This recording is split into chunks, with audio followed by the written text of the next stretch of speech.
Привіт усім!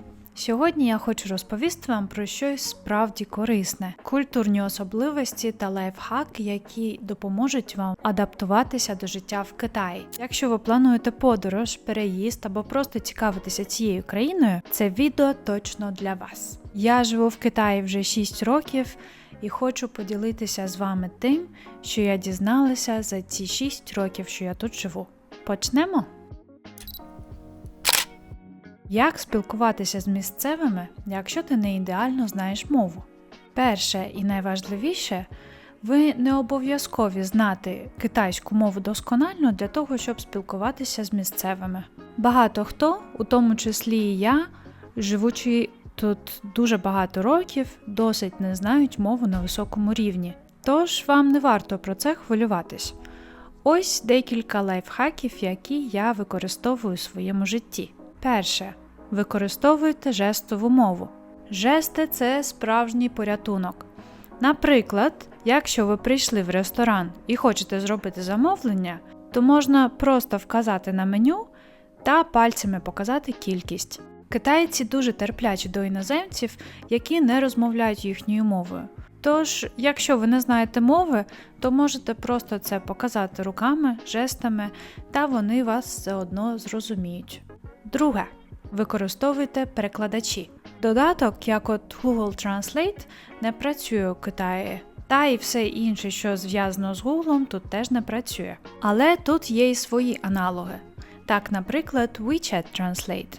Якщо ви зайдете в Alipay, там теж є функція, щоб перекласти те, що ви сфотографуєте. Тож у WeChat, коли ви з кимось переписуєтеся, коли ви пишете на англійській або українській мові та відправляєте, то людина, яка отримує ваше повідомлення, може з легкістю перекласти це на китайську мову. Також саме працює в зворотному напрямку. Якщо вам хтось відправляє щось на китайській мові, то ви запросто можете перекласти це на англійську або українську мови. Також, якщо ви знаєте англійську мову, то є ось такий ось додаток, який я найчастіше за все використовую у своєму повсякденному житті. Третє. Вивчіть кілька базових фраз. Навіть якщо ви не знаєте китайської мови, то, я думаю, важливо вивчити хоча б кілька ключових слів. Так, наприклад, «ніхао» – «привіт», «сєсє» – «дякую», «буяо» – «не треба», «джега» – «ось це». І моє найулюбленіше – «вояо джега» – «я хочу ось це». Я це використовую майже кожен день.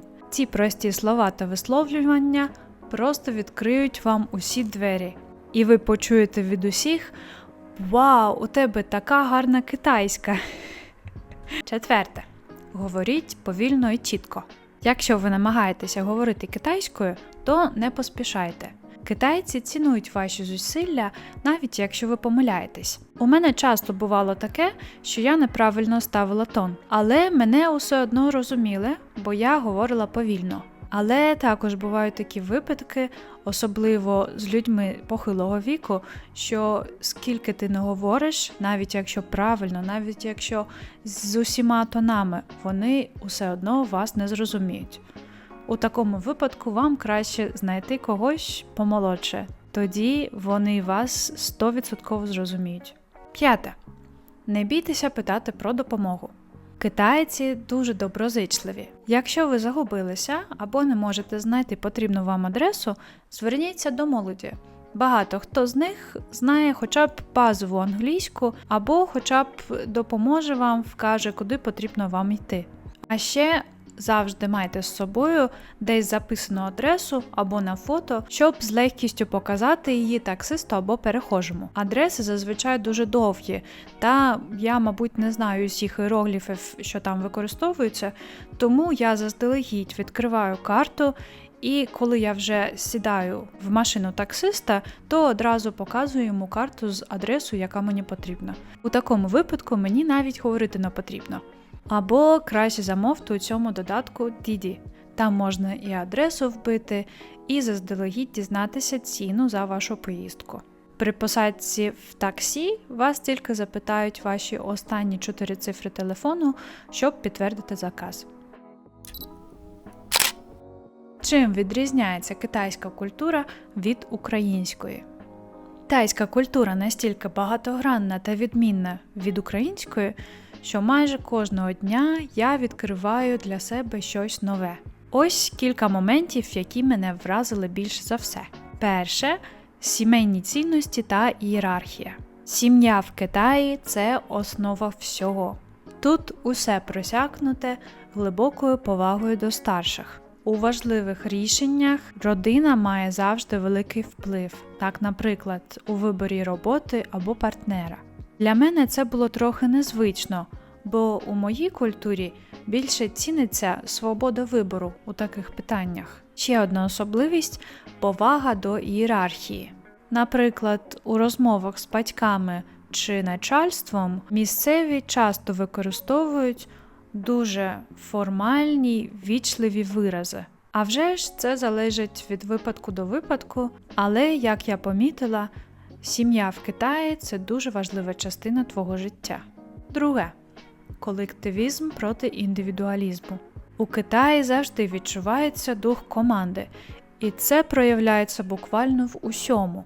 Наприклад, навіть у школах дітей з самого дитинства вчать допомагати однокласникам працювати разом, а не тільки зосереджуватися на своїх особистих досягненнях. На роботі також важливо показати, що ти частина групи.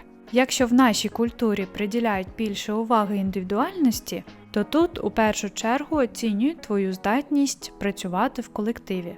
Як, наприклад, у мене на роботі. Бос розділяє робітників на групи та для кожної групи дає своє завдання. А потім у групі там уже вирішують, хто буде виконувати яку частину цього завдання. Третє. Традиції ввічливості.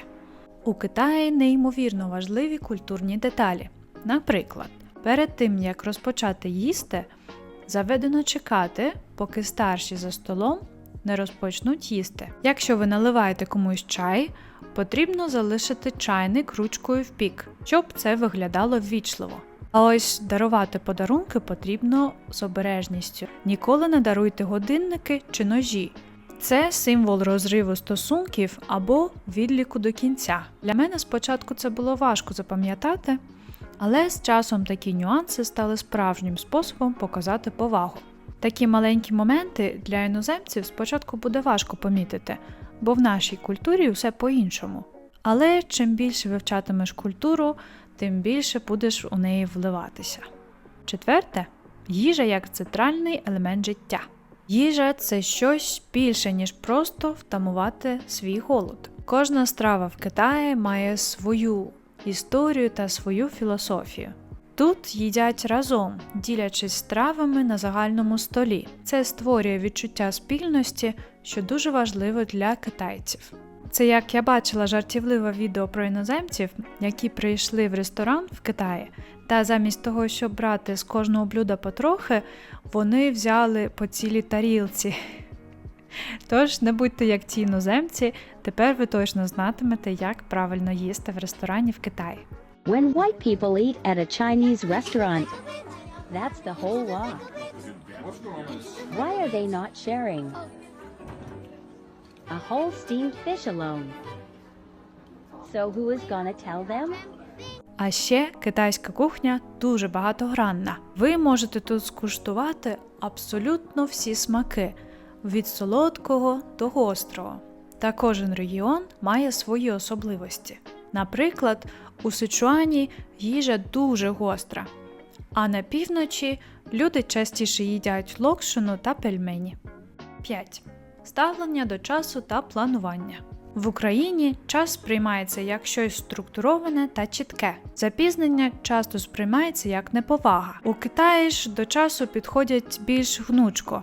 Якщо тобі скажуть «зустрінемося о 7», то якщо інші люди прийдуть на 10-15 хвилин пізніше, то це не вважатиметься грубістю. А ще мене вразило, що тут багато речей плануються заздалегідь. Особливо сімейні події та якісь великі свята.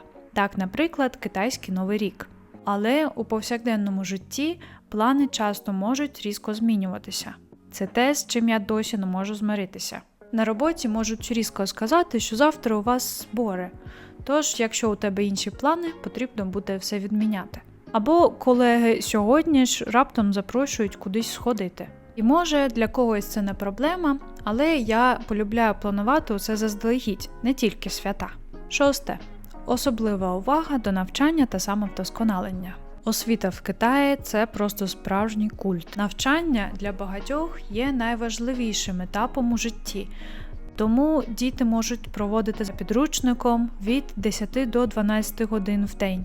Це вражає, але водночас здається дуже напруженим. Я звикла до більш збалансованого підходу, коли важливі не тільки знання, а й розвиток інших навичок. На жаль, я майже кожного дня спостерігаю таку картину, як діти виходять зі школи о 8 вечора. Як на мене, такий розклад занять дуже важкий.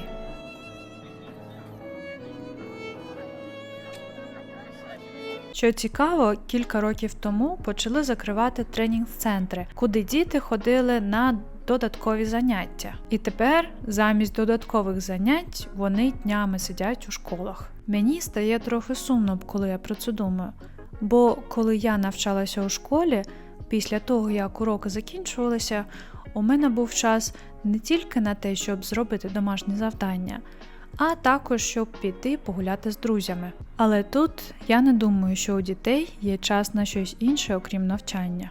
Тож ці аспекти змусили мене подивитися на життя з іншого боку та краще зрозуміти китайський менталітет.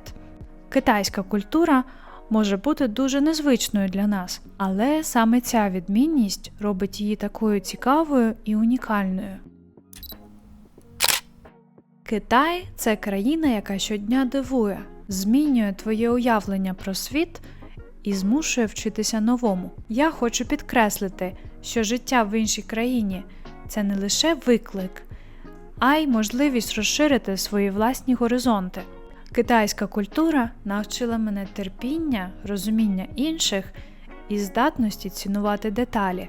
Наприклад, тепер я звертаю більше уваги під час спілкування з іншими людьми.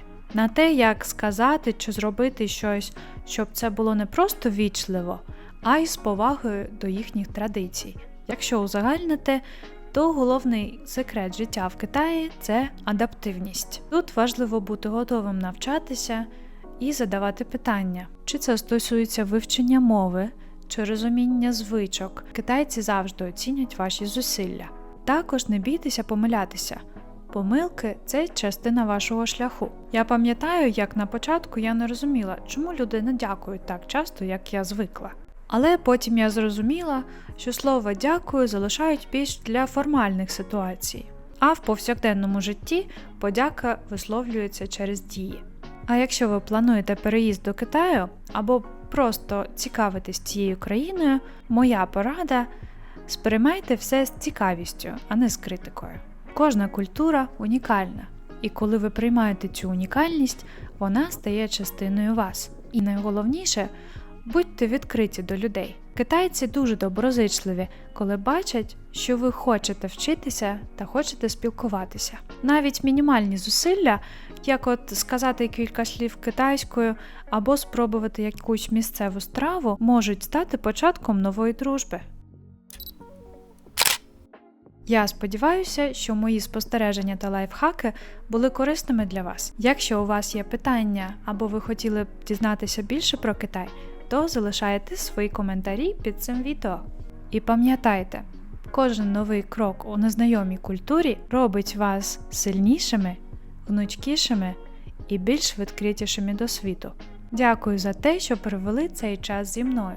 Побачимось у наступному відео. Бай-бай!